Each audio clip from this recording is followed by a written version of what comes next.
करें, रेमिटेंस में 9% इजाफा हुआ जुलाई और अप्रैल में, 33.9 बिलियन % पर आए। ये फुल ईयर की अगर हम बात करें तो 41% तक गया। लेकिन आपको क्या लगता है कि ये जो इनफ्लोज इकोनॉमी में, प्रोडक्टिव इन्वेस्टमेंट में नहीं जा रही, कहां पर हमें डिसिप्लिन और हमें कहां पर इरेगुलरिटी नजर आ रही है? जी देखिए, बात यह है कि पाकिस्तान का जो इकोनॉमिक स्ट्रक्चर पिछले काफ़ी सालों से इवॉल्व हो गया है कि हमारी एक्सपोर्ट्स बढ़ नहीं रही। हम कंटिन्यूसली एक डेट बर्डन की तरफ जो है ना वो रेगुलरली बढ़ते जा रहे हैं। कंजम्पशन ओरिएंटेड हमारी इकोनॉमी हो गई है।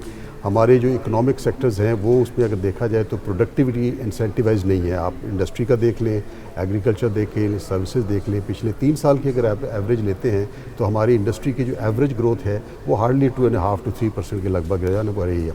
एग्रीकल्चर जो है मेन क्रॉप हमारी पिछले 15-20 साल से कंटिन्यूसली ऑन डिक्लाइन है। ये थोड़ी बहुत जो आपको पॉजिटिविटी नज़र आती है वो नॉर्मली लाइफ उसकी जगलरी करके आती है। सो बात यह है कि हमारा ओवरऑल अब तक का जो इकोनॉमिक मैनेजमेंट का पैटर्न है उसमें हमने जो हमारे इंडस्ट्रियल और एग्रीकल्चर सेक्टर है उसकी प्रोडक्टिविटी को इंसेंटिवाइज नहीं किया और हम डिपेंडेंट हो गए बहुत ज़्यादा डेट्स के ऊपर।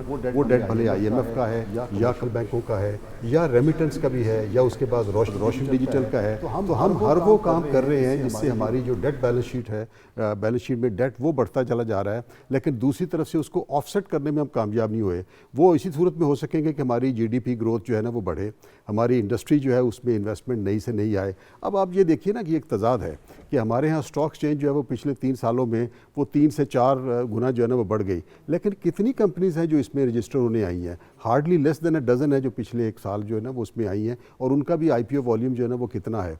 तो लिहाजा ये कंप्लीट एक डिसकनेक्ट है कि जिस तरह के फिगर हम देते हैं वो स्पेकुलेटिव सेक्टर जो है ना वो बहुत ज़्यादा इंसेंटिवाइज है और वो फ़ायदा ज़रूर उठा रहा है, लेकिन ये कि जो हमारा रियल सेक्टर है, रियल सेक्टर में इंडस्ट्री भी है, सर्विसेज भी है और एग्रीकल्चर है, इसमें देखा जाए तो वी आर कंटिन्यूसली फेलिंग। और ये पिछले साल का किस्सा नहीं है, ये अगर आप उठा के देख लें तो पिछले 15-20 सालों से ये कंटिन्यूस पैटर्न है। कुछ सालों में थोड़ी सी बेहतरी आती है लेकिन उसके बाद आ जाती है, क्योंकि ओवरऑल हमारा जो इकोनॉमिक स्ट्रक्चर है वो इंसेंटिवाइज नहीं करता प्रोडक्टिविटी को। हम जाते हैं ईजी बक्स की तरफ, वो रोशन डिजिटल आ गया, वो फलां चीज़ आ गई, लेकिन एक्सपोर्ट तो वहीं की वहीं रुकी हुई है। आज से देखें 5-7 साल से हमारी देख लें एक्सपोर्ट जो है वो hardly 25 billion, 30 billion, 32 billion, 35 billion, इससे ऊपर हम नहीं जा सके।